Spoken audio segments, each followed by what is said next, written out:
জুবিন গাৰ্গ কোন আছিল? জুবিন গাৰ্গ এনেকুৱা এজন সংগীত শিল্পী আছিল, অসমৰ ৰাইজৰ আৱেগ, অনুভূতি, ভালপোৱা, মৰম আছে। জুবিন গাৰ্গ এনেকুৱা এজন ব্যক্তি আছিল, মৰি যোৱাৰ পিছতো ৱাল ৰেকৰ্ড কৰি দেখিছে।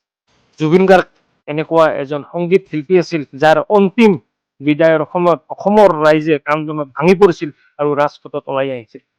জুবিন গাৰ্গ এনেকুৱা এজন ছিংগাৰ আছিল, আজি অসমৰে নহয়, ভাৰতবৰ্ষৰ নহয়, অল ৱৰ্ল্ডত বিখ্যাত আছিল।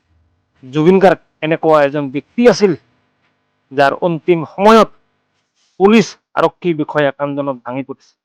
জুবিন গাৰ্গ এনেকুৱা এজন ব্যক্তি আছিল, মৰি যোৱাৰ পিছত নিউজ ৰিপৰ্টাৰবিলাক কান্দি কান্দি ৰিপৰ্ট কৰিছিল। আৰু সেই জুবিন গাৰ্গক অসমৰ যুৱক এজনে মদ খাই পিনে উল্টা পাল্টা বকি আছে আৰু গালি পাৰি আছে। জুবিন মাৰক চুদা চুদুৰ বাই জুবিন দে ফেচবুকত দে।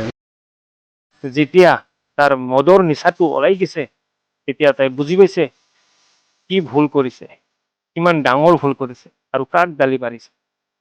এতিয়া সেই ল'ৰাজনে অসমৰ ৰাইজৰ পৰা ক্ষমা বিচাৰি আছে। তো গাইজ, আপোনালোকে এই ল'ৰাজনক ক্ষমা কৰিব পাৰিবনে? কমেণ্ট কৰি জনাব। Thank U.